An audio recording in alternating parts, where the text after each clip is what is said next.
இப்ப அந்த பொண்ணு எங்க இருக்காங்க, யாரோட கஸ்டடியில இருக்காங்க, என்ன அழுத்தத்துல இருக்காங்க, எதனால இந்த செய்தி எல்லாம் இப்படி பரவுது அப்படின்ற எந்த செய்தியுமே நமக்கு தெரியாம அந்த பொண்ணுக்கு நம்ம இப்ப தோழமை கொடுக்க வேண்டிய சூழல்ல இருக்கோம்.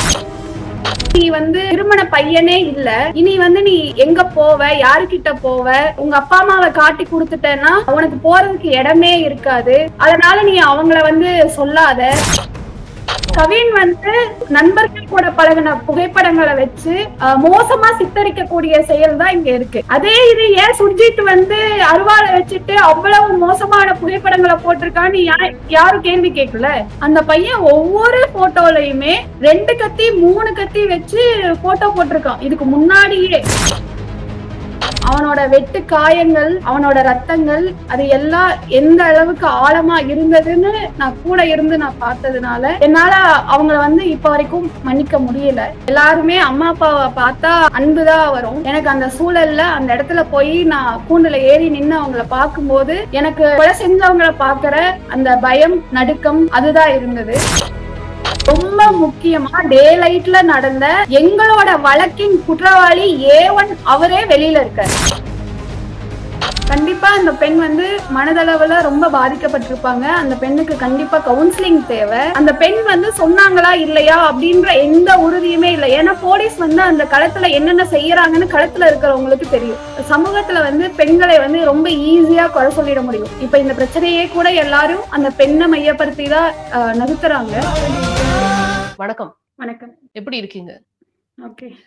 இந்த ஆணவ கொலை அப்படிங்கிற விஷயம் இன்னும் தீர்ந்த பாடில்லை தமிழகத்துல அப்படிங்கிற மாதிரியான விஷயம் நடந்துட்டு இருக்கு. முதல்ல திருநெல்வேலியில நடந்த இந்த இன்சிடென்ட் பத்தி நீங்க என்ன நினைக்கிறீங்க? இல்ல, தொடர்ச்சியா தமிழகத்துல ஆணவ படுகொலை நடந்துட்டே இருக்கு. அதற்கு நம்ம தனி சட்டமும் கேட்டுட்டு இருக்கோம். ஆனா இதுல கவினோட படுகொலை அப்படிங்கிறது ஒரு 15 நிமிடத்துல நடந்த ஒரு கொடூரமான விஷயம் தான் நம்ம சொல்ல முடியும். ஏன்னா அப்பதான் அவங்க அப்பா அம்மா கிட்ட இருந்து பேசிட்டு போன பையன் அடுத்து போன் பண்ணும்போது அந்த பையன் இல்லைன்னு அவங்க சொல்லும் போது அது ரொம்ப கொடூரமா இருந்தது. அதை விட கொடூரம் இப்போது வரைக்கும் அந்த உடலை வச்சு அவங்க போராடிட்டு இருக்கிறது. ஏன்னா தன்னோட இறந்த பையனை கட்டிப்பிடிச்சு அழ முடியாம அந்த உடலை வச்சு போராடுறது அப்படிங்கிறது எவ்வளவு கொடூரமான விஷயம்னு இந்த சமூகத்துக்கு தெரியுமா இல்லையான்னு எனக்கு தெரியல. ஆனா அப்படிதான் போராட வச்சிருக்கு இந்த சமூகம், அரசு அவங்கள அப்படின்னு தான் சொல்லணும். விக்டிமோட இடத்துல இருந்து பேச வேண்டிய விஷயங்கள் இங்க நிறைய இருக்கு. அது விவாதிக்கப்படுதா அப்படிங்கிறது தெரியல. ஏன்னா இந்த விஷயத்தெல்லாம் நீர்த்து போக செய்வதற்காக கவினை அவருடைய கேரக்டர் அசாசினேஷன் தான் சமூக வலைதளங்கள்ல அதிகமா போயிட்டு இருக்கு அப்படிங்கறத பார்க்க முடியுது. நீங்க பார்த்திருப்பீங்கன்னு நான் நம்புறேன். அதை பத்தி நீங்க என்ன நினைக்கிறீங்க? ஏன்னா இது ஒரு ஆணவ கொலை அப்படிங்கறத பேச தயங்குற இந்த சமுதாயம், இந்த பையன் அப்படி, இந்த பையன் இப்படி அப்படிங்கிற ஒரு விஷயத்த இங்க பரப்புறத பார்க்கும்போது இந்த விஷயம் இங்க டைல்யூட் ஆயிட்டு இருக்கு. ஆணவ கொலைங்கிற விஷயம் டைல்யூட் ஆயிட்டு இருக்கு அப்படிங்கறத பார்க்க முடியுது. நீங்க அதை பத்தி என்ன நினைக்கிறீங்க? சாதி வெறி சமூகத்துல எப்படி புறையோடி போய் கிடக்குது அப்படின்றதுக்கு ஒரு ஆதாரமா இதெல்லாம் நம்ம எடுத்துக்கலாம். ஏன்னா கவின் மேல ஒரு கேரக்டர், மோசமான கேரக்டர் அசாசினேஷனாவும், சுஜித் மேல ஒரு நல்ல அபிப்பிராயத்தை உண்டாக்குற மாதிரியான சூழலையும் தான் இந்த சமூகம் உருவாக்கிட்டு இருக்கு. இது எங்க கொண்டு போய் நிறுத்தும் அப்படின்னா, இந்த சமூகத்துல இன்னும் சாதி வெறிய இளைஞர்கள் மத்தியில இன்னும் அதிகப்படுத்ததா இது ஊக்குவிக்கிறாங்க. ஆனா உண்மையாவே அந்த பையன் கவின் அவ்வளவு நல்ல பையன். கேரக்டர் வைஸ் அவங்க 2 பேருமே 10 ஆண்டுகளா காதலிக்கிறாங்க. அப்படி அந்த பையன் மோசமான பையனா இருந்தா அந்த பெண் அப்பவே அவங்க காதல் வேண்டான்னு மறுத்திருப்பாங்க. அப்போ கவின் நண்பர்கள் கூட பழகின புகைப்படங்களை வச்சு மோசமா சித்தரிக்கக்கூடிய செயல் தான் இங்க இருக்கு. அதே இது ஏன் சுர்ஜித் அருவாளை வச்சுட்டு அவ்வளவு மோசமான புகைப்படங்களை போட்டிருக்கான்னு யாரும் கேள்வி கேட்கல. ஏன்னா பாதிக்கப்பட்ட மக்களை மட்டுமே குறை சொல்லி பழகி இருக்கு. இங்க நிறைய விவாதங்கள் போயிட்டு இருக்கிறத பார்க்க முடியுது. குறிப்பா அந்த பெண்ணை குறித்தான விவாதங்கள் பொதுப்படையா எல்லா பெண்களும் இப்படிதான், அவங்களுக்கு ஒரு விஷயம் அப்படின்னா செல்ஃபிஷா அவங்க ஒதுங்கிடுவாங்க, குடும்பத்துக்காக சில விஷயங்களை விட்டு கொடுத்துருவாங்க. இன்னும் சொல்ல போனா அந்த பெண்ணு கூப்பிட்டுதான் நாங்க வந்தோன்னு கவின் தரப்புலையும் சொல்லப்படுது. அப்படிங்கிறப்ப அவங்களை இன்னும் குற்றவாளியா நகர்த்துறத நம்மளால பார்க்க முடியுது. அந்த பாதிக்கப்பட்ட அவங்களும் இது கண்டிப்பா பாதிக்கப்பட்டவங்களாதான் இருப்பாங்க கண்டிப்பா. சோ அவங்களையுமே இங்க குற்றவாளியை நகர்த்துறத பார்க்க முடியுது. அதை நீங்க எப்படி பாக்குறீங்க? கண்டிப்பா அந்த பெண் மனதளவுல ரொம்ப பாதிக்கப்பட்டிருப்பாங்க. அந்த பெண்ணுக்கு கண்டிப்பா கவுன்சிலிங் தேவை. அரசு அதை கண்டிப்பா அதை செஞ்சே ஆகணும். அதே போல சமூகத்துல வந்து பெண்களை வந்து ரொம்ப ஈஸியா குறை சொல்லிட முடியும். இப்ப இந்த பிரச்சனையே கூட எல்லாரும் அந்த பெண்ணை மையப்படுத்தி தான் நிறுத்துறாங்க. ஆஹ் ம். என்னன்னா அந்த பெண் வந்து சொன்னாங்களா இல்லையா அப்படின்ற எந்த உறுதியுமே இல்லை. ஏன்னா போலீஸ் வந்து அந்த களத்துல என்னென்ன செய்யறாங்கன்னு களத்துல இருக்கிறவங்களுக்கு தெரியும். வேணும்னே அந்த செய்தியை பரப்பி அந்த பெண் மேல ஒரு ஆஹ் ஒரு கெட்ட இம்ப்ரெஷன் ஆக்கி, அதே போல கவின் மேல ஒரு கெட்ட இம்ப்ரெஷனை உருவாக்கி இந்த ஆணவ படுகொலை அப்படிங்கிற செய்தியே நீர்த்து போகிறதுக்கான வேலைகளை செஞ்சுட்டு இருக்காங்கன்னு சொல்லலாம். மேபி நீங்க சொல்ற மாதிரி சுவாதி வந்து கோகுல்ராஜ் வழக்குல பிறல் சாட்சியா மாறினாங்க. ஆனா அப்படி மாறும்போது அந்த நீதிபதி வந்து நீ பொய் சொல்ற, நீ இப்படி சொன்னா உன்னையே அக்யூஸ்டா மாத்துவேன்னு சொன்னார். அப்படி வந்து சுபாஷினி வந்து மாறினா சுபாஷினிக்கு எதிராகவும் இந்த சமூகம் வந்து குரல் கொடுக்கும். ஏன்னா கவினோட நீதிக்கு சுபாஷினி வந்து நின்னே ஆகணும் அப்படின்றதுக்காக தான் நான் அவங்களுக்கு கடிதம் கூட அனுப்புனேன்.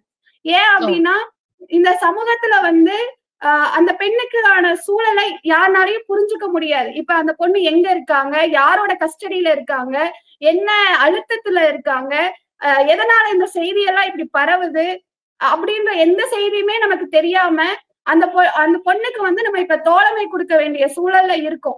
அந்த தோழமை கொடுத்து அந்த பொண்ணை வெளியில வர வச்சு அதற்கு பிறகுதான் நம்ம வந்து என்ன நடந்ததுன்னு சொல்ல முடியும். நிச்சயமா. இந்த விஷயத்த பொறுத்த வரைக்கும் நான் கேட்க விரும்புறது என்னன்னா, என்ன மாரியான அழுத்தங்கள் இருக்கும் அந்த பெண் வீட்டார் தரப்புலயும் சரி. ஏன்னா ஒரு சிமிலர் இன்சிடென்ட்ட கிராஸ் பண்ணி நீங்க வந்திருக்கீங்க. அப்படிங்கம்போது என்ன மாரியான ஒரு அழுத்தம் வந்து புற அழுத்தம் இருக்கும் அப்படிங்கிறத நாங்க தெரிஞ்சுக்கணும்னு நினைக்கிறோம். அத நீங்க சொன்னீங்கன்னா சரியா இருக்கும். ஃபர்ஸ்ட் என்ன சொல்லுவாங்கன்னா, நீ வந்து விரும்பின பையனே இல்ல.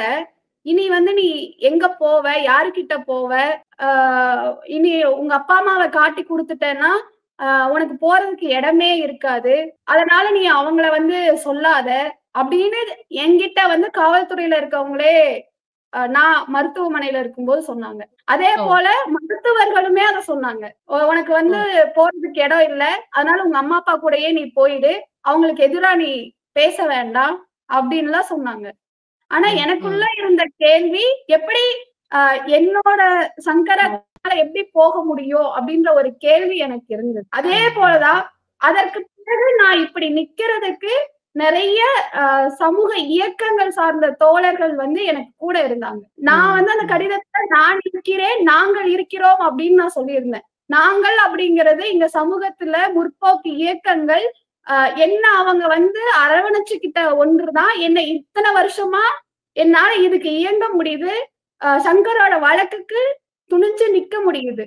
அந்த அரவணைப்பு, அவங்க கொடுத்த ஊக்கம், அது எல்லாம் இவங்களுக்கும் கிடைக்கும் அப்படின்ற நம்பிக்கையை நான் இவங்களுக்கு கொடுக்கணும்னு நினைச்சேன். நிச்சயமா. இப்ப நீங்க சொன்னீங்கல்ல சில அழுத்தம் இருக்கும்னு. நீங்க அத தைரியமா வந்து கடந்து வந்துட்டீங்க.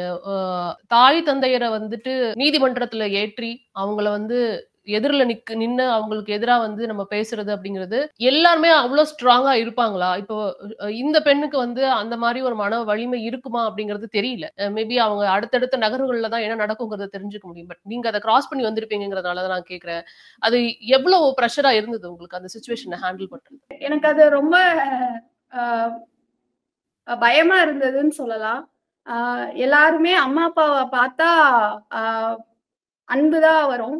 எனக்கு அந்த சூழல்ல அந்த இடத்துல போய் நான் கூண்டுல ஏறி நின்னு அவங்கள பார்க்கும்போது எனக்கு ஒரு கொலை செஞ்சவங்களை பார்க்கிற அந்த பயம், நடுக்கம் அதுதான் இருந்தது. அந்த அப்பா அம்மா அப்படின்ற உணர்வு வந்து ரொம்ப குறைஞ்சு போய் இருந்தது. ஏன்னா என் கண்ணு முன்னாடி சங்கர் இறந்தது அப்படிங்கிறது, அவனோட வெட்டு காயங்கள், அவனோட ரத்தங்கள், அது எல்லாம் எந்த அளவுக்கு ஆழமா இருந்ததுன்னு நான் கூட இருந்து நான் பார்த்ததுனால என்னால அவங்கள வந்து இப்ப வரைக்கும் மன்னிக்க முடியல. அது வந்து வெறும் அந்த வார்த்தைகளை வந்து என்னால சொல்லவே முடியல அப்படிதான் சொல்ல முடியும். அது சொல்றதுக்கு வெளிப்படுத்த முடியாது. ஆமா, அதை விவரிக்கிறதுக்கு எனக்கு வார்த்தைகளே இல்ல அப்படின்னு தான் சொல்ல முடியும். இப்ப இதே போன்ற ஒரு மன வலிமை இந்த பெண்ணுக்கு இருக்குமா அப்படிங்கிறது தெரியல அப்படிங்கறத நான் கேட்டேன். ஆனா அதை எப்படி அவங்க நகர்த்தணும்னு நீங்க நினைக்கிறீங்க? என்னன்னா எனக்கு வந்து இந்த சமூகத்துல நிறைய இயக்கங்களா இருக்கட்டும், தோழர்களா இருக்கட்டும், முற்போக்கு இயக்கங்கள் எல்லாருமே வந்து எனக்கு ரொம்ப சப்போர்ட்டா நின்னாங்க. அதனாலதான் எனக்கு ஓரளவாவது என்னையும் உயர்த்தி கொள்வதற்கு அறிவளவுல சொல்றேன். ஏன்னா அறிவளவுல நான் எதுவுமே தெரியாத, சமூகத்துல எதுவுமே தெரியாத ஒரு பொண்ணாதான் இருந்தேன். அப்படி வந்து வளர்த்துக்கிறதுக்கு எனக்கு இவங்க எல்லாரும் துணை நின்னாங்க. அதே போல வழக்க அடுத்த கட்டத்துக்கு கொண்டு போறதுக்கும் துணை நின்னாங்க. சோ அதனால அவங்களுக்கு நம்ம என்ன சொல்றோம்னா, நீங்க தைரியமா வாங்க. உங்களுக்கு என்ன வேணுமோ, உங்களுக்கு உங்க பக்கபலமா என்ன நாங்க எல்லாரும் நிக்கணுமோ, அந்த இத நாங்க செய்யறோம் அப்படின்னு தான் சொல்றோம். ஏன்னா ஒரு அவங்க டாக்டரும் கூட. அவங்களுக்கு பிரிச்சு பாக்குற எல்லாமே அவங்களுக்கு இருக்கும். அதே போல கவினோட தம்பி சொன்னாரு. அவங்க வந்து கண்டிப்பா சுர்ஜித்துக்கு எதிரா தான் சொல்லுவாங்க. அவங்க வெளியில பேச விட்டா அவங்க கண்டிப்பா சுர்ஜித்துக்கு எதிரா தான் சொல்லுவாங்க. ஏன்னா அவங்க வந்து எவ்வளவு வந்து கவினை காதலிச்சாங்கன்னு எனக்கு தெரியும் அப்படின்னு சொன்னாரு. கிட்டத்தட்ட ஒரு டிகேடுக்கு மேல வந்து லவ் பண்ணிருக்காங்க அப்படிங்கறத பார்க்க முடியுது. இது வீட்டுக்கு தெரிஞ்சதுக்கு அப்புறம் என்ன மாரியான ஒரு பிரஷர்லாம் 2 தரப்புலயும் போடப்பட்டிருக்கும். அந்த பெண்ணின் மீதா இருக்கட்டும், இல்ல கவின் குடும்பத்தின் மீதா இருக்கட்டும். ஏன்னா, இவங்க 2 பேருமே வந்துட்டு காவல்துறையை சேர்ந்தவர்களா இருக்கிறாங்க. அப்பா, அம்மா 2 பேருமே. அப்ப என்ன மாரியான ஒரு பிரஷர் இருந்திருக்கும் 2 தரப்புக்கும் அப்படிங்கறத உங்களால அனலைஸ் பண்ண முடியுதா? இல்ல சாதாரணமாவே போலீஸ் பின்புலம் போலீஸ் வந்து ஒரு அக்யூஸ்ட் கிட்ட நடந்துக்கிறத நம்ம பாக்குறோம். அதே மாடல்ல தான் வீட்லயும் கண்டிப்பா கடினமா நடந்துப்பாங்க. யார்கிட்டயுமே வந்து அது இல்லாத பெற்றோர்களே நம்ம தமிழ் சமூகத்துல அப்படிதான் இருக்காங்க. யாரும் ஒரு நண்பர்களா உறவாடுறதோ, தன்னோட குழந்தைகள் கிட்ட பேசுறதோ அந்த மாதிரியான பழக்கங்கள் இருந்தது கிடையாது. அப்படி இருக்கும்போது இவங்க இன்னும் அதுல அதிகமா இருந்திருக்காங்க.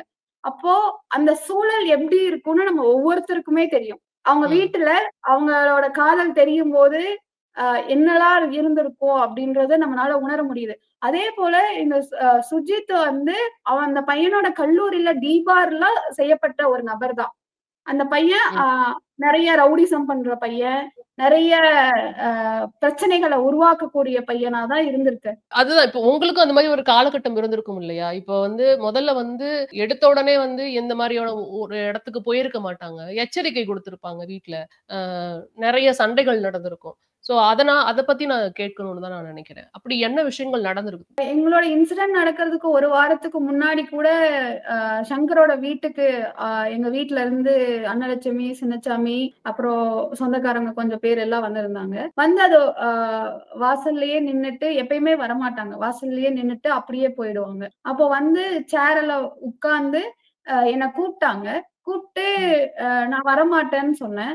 அப்புறம் குழந்தை எல்லாம் பிறந்தா பாத்துக்கிறதுக்கு அம்மா, அப்பா எல்லாம் வேணும்ல அப்படின்னு சொன்னாங்க. அப்ப அதுக்கு பிறகு பாத்துக்கலாம். எனக்கு இப்போதைக்கு வேண்டாம் அப்படின்னு சொன்னோம். அப்புறம் நான் சரி அப்புறம் யாராவது ஏதாவது பண்ணிட்டா எங்களுக்கு அதுக்கும் தெரியாது அப்படின்னு சின்னசாமி சொன்னாரு. சரி சும்மா இவ்வளவு ஆண்டுகள் கழிச்சு வந்திருக்காங்க. ஏதோ பாசத்தால பார்க்க வந்திருக்காங்க அப்படின்னு நானும் சங்கரும் அத கடந்தோம். ஆனா அதுக்கு அடுத்த 1 வாரத்திலேயே எங்களோட இன்சிடென்ட் நடக்கும்போதுதான் இதற்காக தான் அன்னைக்கு வந்து நம்ம கிட்ட இப்படி பேசியிருக்காங்க அப்படின்றதே புரிஞ்சது. அது இல்லாம நிறைய அதுக்கு ஒவ்வொரு வாரமும் ஒவ்வொரு பிரச்சனையா எங்களுக்கு பண்ணுவாங்க. அந்த கிராமத்துல போய் நீங்க கேட்டீங்கன்னா குமரலிங்கத்துல எங்களுக்கு நடந்த ஒவ்வொரு விஷயத்தையும் எல்லாருமே சொல்லுவாங்க. ஏன்னா எல்லாரும் எங்க கூட நின்னு அத ஃபேஸ் பண்ணாங்க. வீட்ல வந்துட்டு ஒரு பேச்சு நடந்திருக்கும். உங்ககிட்ட நெறைய பேர் பேசியிருப்பாங்க. உங்களோட பெற்றோர் பேசியிருக்கலாம், உங்களோட உறவினர்கள் பேசியிருக்கலாம். குறிப்பா உங்ககிட்ட வந்து மனச மாத்துறதுக்கு ட்ரை பண்ணியிருந்திருப்பாங்க. அப்படி என்ன மாரி விஷயங்கள்லாம் நடந்ததுன்னு தெரிஞ்சுக்கலாமா? மிரட்டல்கள தாண்டி, மிரட்டல்கள் வந்து அடுத்த கட்டம் தான். முதல்ல உங்கள மாற்றுறதுக்கு வந்து முயற்சி இருந்திருப்பாங்க. ஏன்னா கடத்திட்டு போயி ஒரு 5, 6 நாள் வச்சு அந்த மனசு மாற்றுறதற்கான எல்லா வேலையும் செஞ்சாங்க. விட்டுடு, வேண்டாம். போயோ இந்த பையன ஐ மீன் அந்த சாதிய சொல்லி, இந்த இதுல நமக்கு வேண்டாம். நல்ல சாதியில நீ பண்ணியிருந்தா கூட நாங்க கல்யாணம் பண்ணி வச்சிருப்போம். நீ இந்த சாதியில பண்றது எங்களுக்கு ரொம்ப அவமானமா இருக்கு. அதனால நீ வந்து அவன் வேணான்னு சொல்லிடு. வேணான்னு இருந்துடு. நாங்க வந்து உன்ன இப்படியே கூட நீ எங்க வீட்ல இருந்துடு. அடுத்து கல்யாணம் எதுவுமே பண்ணாம நீ இப்படியே கூட எங்க வீட்டுல இருந்துடு, இப்படியே நீ எங்க கூடயே எங்க பிள்ளையாவே இருந்துடு அப்படின்லாம் கூட பேசினாங்க. இப்ப இத நான் ஏன் கேட்கிறேன் அப்டின்னா, இங்க வந்து சமூக வலைதளத்துல வந்து பெண்கள்னாவே இப்படிதான், அவர்கள் துரோகிகள் அப்படின்னு வந்து பொதுப்படையா எல்லா பெண்களையும் திட்டுறத வந்து பார்க்க முடியுது. ஆனா, ஒரு பெண்ணுக்கு என்ன மாரியான அழுத்தம் இருந்திருக்கும் அந்த டைம்ல, இப்ப வரைக்கும் அந்த பெண்ணுக்கு எவ்வளவு அழுத்தம் இருக்குங்கிறது நம்மளுக்கு தெரியல. அத தெரிஞ்சுக்கணுங்கிறதுக்காக தான் அத நான் கேட்கிறேன். உங்களுக்கு திருமணம் ஆன பிறகு உங்கள கூட்டிட்டு போய் கடத்திட்டு போய் இதெல்லாம் பண்ணியிருக்காங்க அப்படிங்கிறத நீங்க சொன்னீங்க. அதுக்கு முன்னாடி தெரிஞ்சதுக்கு அப்புறம், அதாவது திருமணத்திற்கு முன்னாடியே தெரிஞ்சிருக்கிறதுக்கு வாய்ப்பு இருக்குல்ல. அப்ப ஏதாவது கண்டிச்சாங்களா உங்கள? என்ன பண்ணிட்டாங்கன்னா, நானும் சங்கரும் விரும்புறோம்னு தெரிஞ்சதுமே, எங்க அம்மா வந்து ஃபோன் பண்ணி சங்கருக்கு வந்து ரொம்ப மோசமா உன்ன கொலை பண்ணிடுவேன்ற அளவுக்கு சங்கர மிரட்டுனாங்க.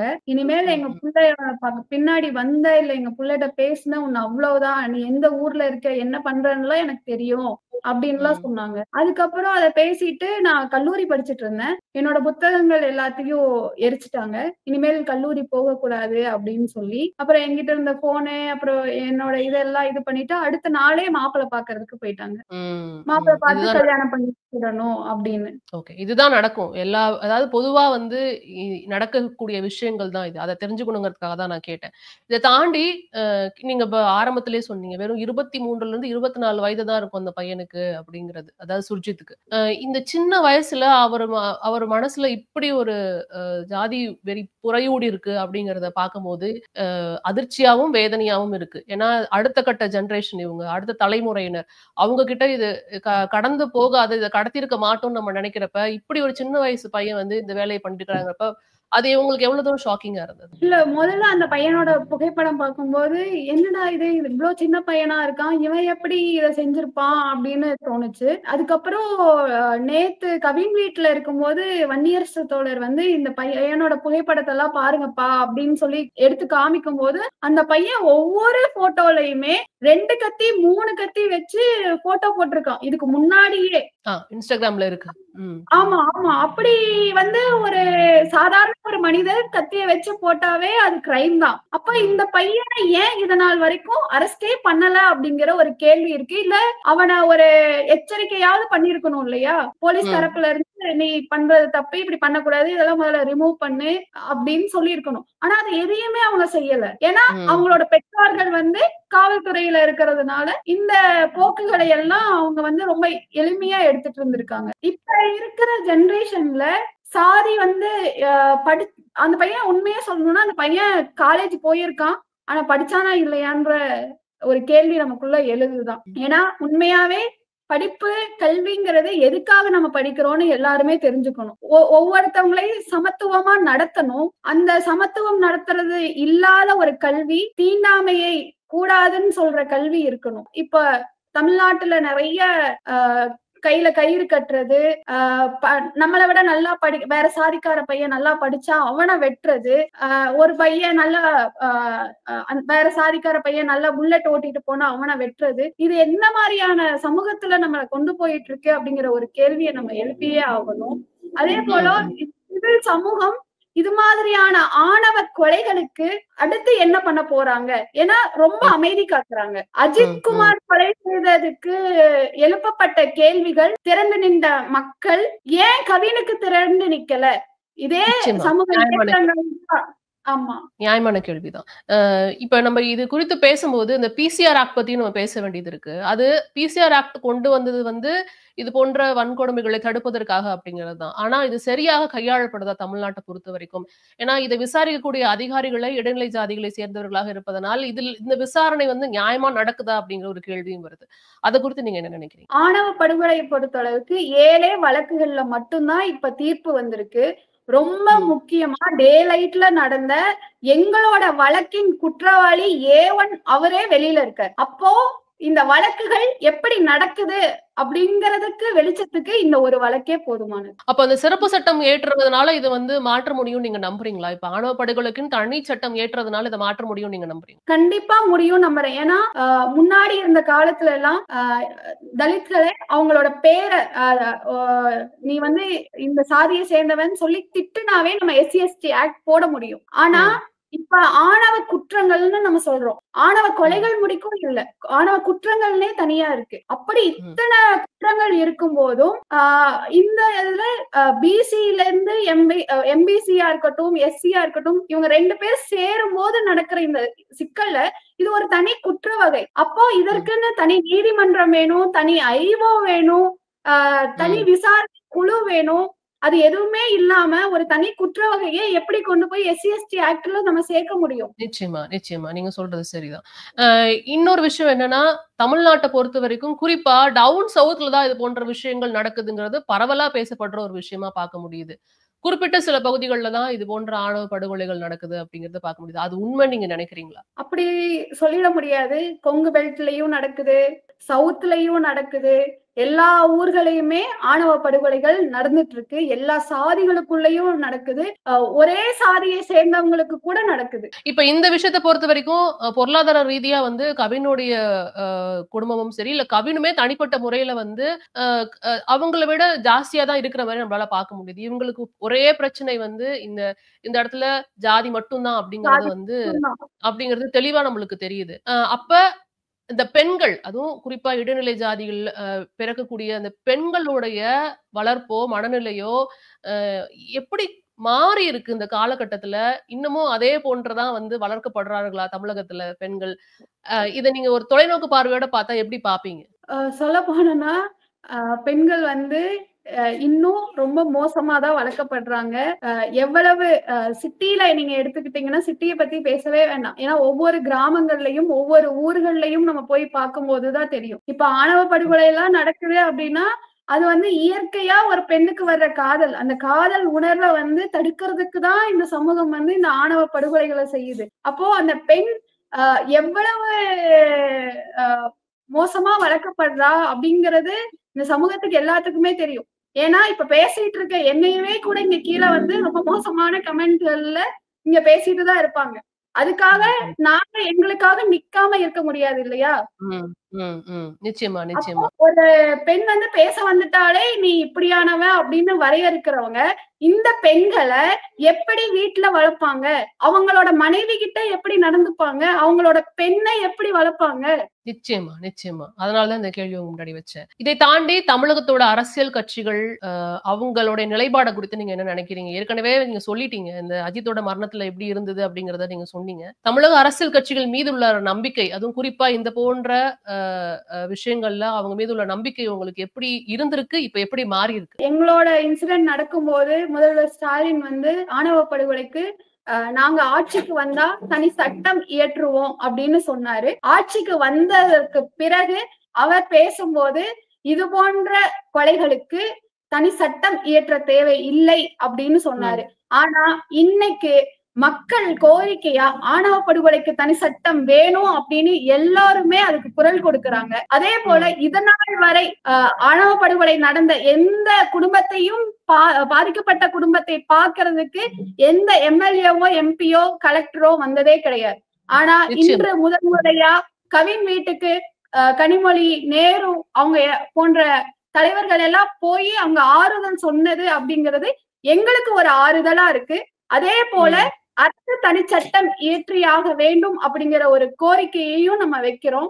ஆனா எதிர்க்கட்சியா இருக்கிற அதிமுக இப்போது வரைக்கும் ஒரு வாய் கூட திறக்காம ஒரு அறிக்கை கூட விடாம இருக்கிறது. ஏன்னா இதை இவங்க பயன்படுத்திக்கலாம், அரசியல் நோக்கத்துக்காக கூட பயன்படுத்தி இதுக்கு ஒரு எதிரா ஒரு செய்தி வெளியிடலாம். அத கூட செய்ய மறுக்கிற கட்சியா அதிமுக இருக்கு அப்படிங்கறதையும் நம்ம பாக்குறோம். என்ன காரணம் நீங்க நினைக்கிறீங்க? எதுக்காக இவங்க இப்படி வந்து இது, ஏன்னா இது கரெக்டான தேர்தல் நேரம், அரசியல் நோக்கத்துக்காக பயன்படுத்திக்கலாம் நீங்க சொல்றீங்க. பழனிசாமி அவர்கள் ட்விட்டர்ல வந்துட்டு எழுதியிருந்தாரு, இது போன்ற கொலைகள் வந்து நடக்குது, திமுக ஆட்சியில அதிகமா நடக்குது, இது வன்மையா கண்டிக்கிறேங்கிறதெல்லாம் ட்விட்டர்ல பதிவு பண்ணியிருந்தாரு. ஆனா இத நீங்க சொன்ன மாதிரி ஒரு லைம் லைட்ல கொண்டு வந்து அவர் பேசலங்கிறது இங்க விமர்சிக்கப்படக்கூடிய ஒரு விஷயம் தான். ஏன் மறுக்கிறாங்க நீங்க நினைக்கிறீங்க? ஏன் அப்படின்னா அவங்க ஆட்சியில இருக்கும் போதே அவங்க அதுக்கு வந்து ஒரு ஆணவ படுகொலைக்கு கூட தனி சட்டம், ஆணவ படுகொலையே நடக்கலன்னு சொன்னவங்க தான் அவங்க. வெறும் 3 தான் நடந்திருக்கு, ஆணவ படுகொலையே நடக்கவே இல்லைன்னு சொன்னவங்க.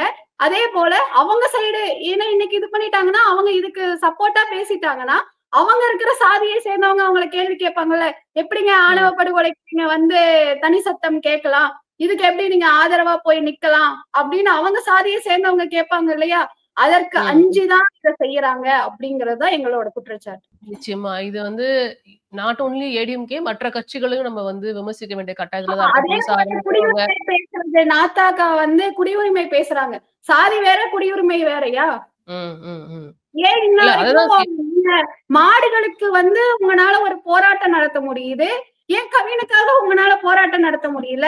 ம், ம். அதே அதுதான். போல இந்துன்னு சொல்லி பிஜேபி சொல்றாங்க. இறந்து போயிருக்கிறது ஒரு இந்து. கொல்லப்பட்டது ஒரு இந்து. ம், அப்ப ஏன் ம். நீங்க கவினுக்காக வந்து நிக்கல? ம். நிச்சயமா, நிச்சயமா. அதனால தான் உங்ககிட்ட இது வந்து இந்த பார்வை வந்து இன்னும் மாறவே இல்ல. அப்போ எப்படி வந்து இந்த விஷயத்த வந்து அவங்க கையாண்டாங்களோ, இப்ப வரைக்கும் அப்படிதான் கையாண்டுட்டு இருக்காங்கங்கிறத பார்க்க முடியுது. தொடர்ந்து இது வந்து பெருசா ஒரு ஒரு பரபரப்பா ஒரு செய்தியா கொஞ்ச நாள் பேசப்படுது. அப்புறம் மறைஞ்சிருது. அப்புறம் மறுபடியும் இது நிகழ்கிறது. அப்படிங்கிறது தான் ரொம்ப வேதனைக்குரிய ஒரு செயலா இருக்கு.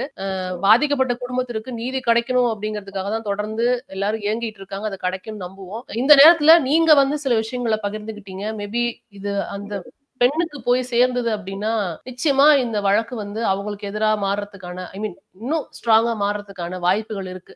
உங்களுடைய நேரத்திற்கும், கருத்துக்கள பகிர்ந்தமைக்கும் ரொம்ப நன்றி. நன்றி.